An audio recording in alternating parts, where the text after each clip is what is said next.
இன்னும் சில காலத்தில் இப்படிப்பட்ட காட்சியை காண முடியாது என்பதே நிஜம்.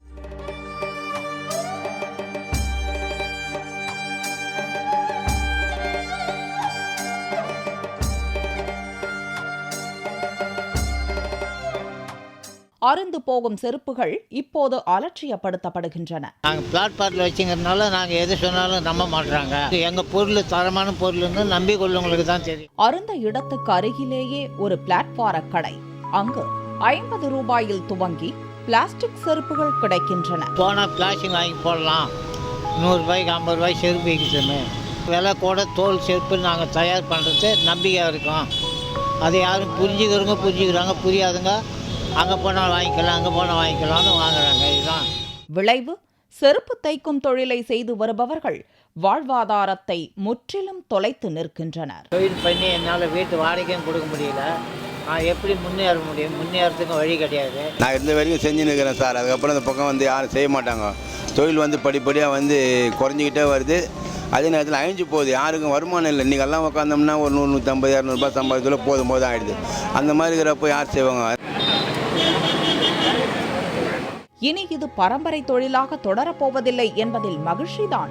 அதே நேரம் தற்போது இந்த தொழிலை தவிர வேறு தொழில் தெரியாமல் போனவர்களின் நிலை கேள்விக்குறியாக மாறிவிட்டது. கடை 22/7/82 கொடுத்தாங்க. அன்னிலேருந்து அந்த கடையை வச்சுக்கிட்டு அப்படியே பொழப்பு நடத்துன்னு வரேன். சும்மா ஆர்டர் கொடுத்து செய்வாங்க. ஏதோ கடை வச்சுக்கிறேன்னு ஒரு 100 ரூபாய் அட்வான்ஸ் கொடுத்துட்டு மறுபடியும் வாங்கிட்டு போவாங்க. இப்போ வர டவுன் ஆகி போச்சு. அந்த தொழிலை ரொம்ப அடிபட்டு போச்சு. காரணம் என்னன்னு கேட்டிங்கன்னா, அதுக்கு இந்த பிளாஸ்டிக் செப்பல், ஹவாய் செப்பல் இந்த மாதிரிலாம் வந்ததுனால நம்ம பொழப்பில் அதர் செப்பல் ஆர்டர் கொடுத்து செய்கிறதுக்கு ஆள் இல்லை. அதே டைமில் அவங்க டைம் இல்லை. கொடுத்தா 2 நாள் 3 நாள் ஆகும். 2 நாள் 3 நாள் பொறுத்து வாங்கினா கூட அவங்க நாளைக்கு ஒரு 6 மாதம் கேரண்டி கொடுக்கணும்னா அது ஒரு 2 மாதம் எக்ஸ்ட்ரா தான் உழைக்குமே கண்டி அது கம்மி உழைக்காது. கூட நம்மளை கேட்கலாம், என்னப்பா இப்படி ரிப்பேர் பண்ணி தரேன்னு இந்த மாதிரி ஆயிடுச்சேன்னு.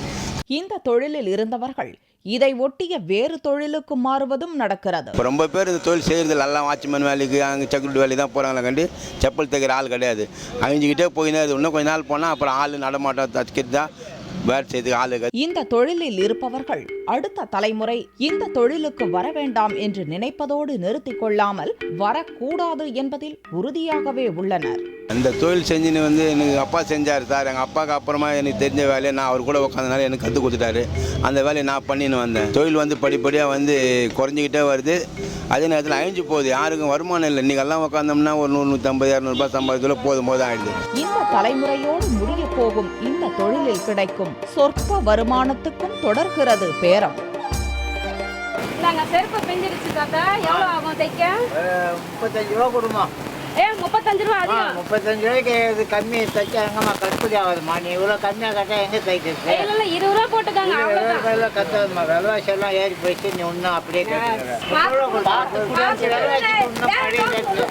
பழைய ரேட்லேயே கேட்குறேன். பார்த்து கொடு, பார்த்து அட்ஜஸ்ட் பண்ணி கொடு.